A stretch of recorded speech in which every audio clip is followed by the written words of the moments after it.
Well, as Hillary Clinton gears up for a possible bid to run for president, she is facing a rebellion on the left, losing support among liberals who want Massachusetts Senator Elizabeth Warren to jump in the race. Progressive groups are practically begging Senator Warren to run, if only to move the campaign dialogue to the left. Lisa Booth is a Republican strategist and senior director of BlackRock Group, and Jessica Tarlov is a Democratic pollster and a senior political strategist. Good day to both of you. Hi. Hi, Leah. All right, so Lisa, let's start with you. She said again and again she's not going to run.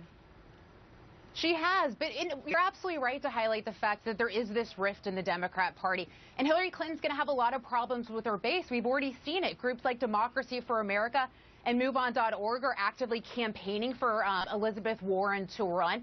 And this represents a bigger problem for the party. The 2014 election saw the end of the moderate Democrat. There are no moderates left in the Democrat Party. It's now being overrun by liberals. And this is going to represent a big problem for them into the 2016 election and next Congress. We got a little taste of this during the recent budget fight over the $1.1 trillion spending bill. You had Elizabeth Warren and Nancy Pelosi on one side and Steny Hoyer and President Obama on the other. So these problems are only going to increase, and we're going to see this a lot more in the days ahead. So, Jessica, you say that it's good to have a competitive primary for anyone going into the general election. So do you agree? I agree that it's always good to have competition. I think that that's healthy, and that's what democracy is all about.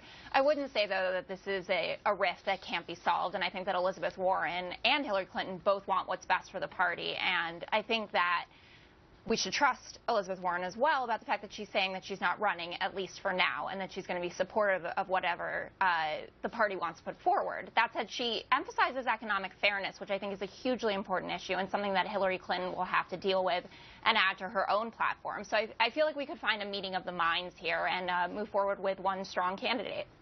Okay, so Lisa, you mentioned the $1.1 trillion spending bill, and Elizabeth Warren was known for having pushed back against rollbacks of the Dodd-Frank financial reform law. You know, she's known as a fighter, and she's actually known for not necessarily towing the party line.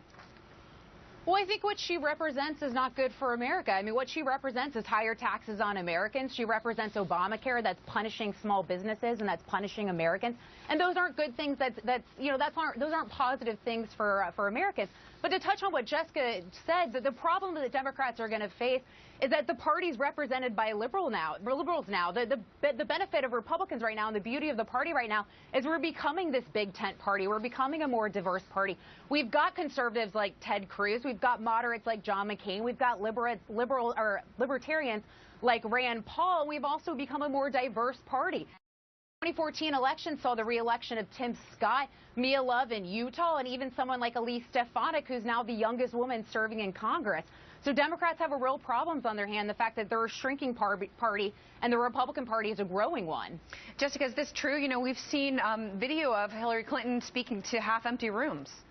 Yeah, I know we've seen video of that, and I think that those things happen, and that's not to say, I mean, Hillary Clinton is 50 points ahead of everybody in the field. That means something. I know she slipped 10 points lately or in a recent ABC poll, but that doesn't mean that she's out of this or she's going to become unpopular. But I want to speak to the point about the GOP being a tent party at this point. I mean, they're more divided than ever. I mean, Mitch McConnell has a huge problem on his hands trying to unify that party. Yeah, you have a Ted Cruz, and he's out there saying, let's shut down the government again. It worked before. Let's do it again. That's completely unhealthy. That's not good for America.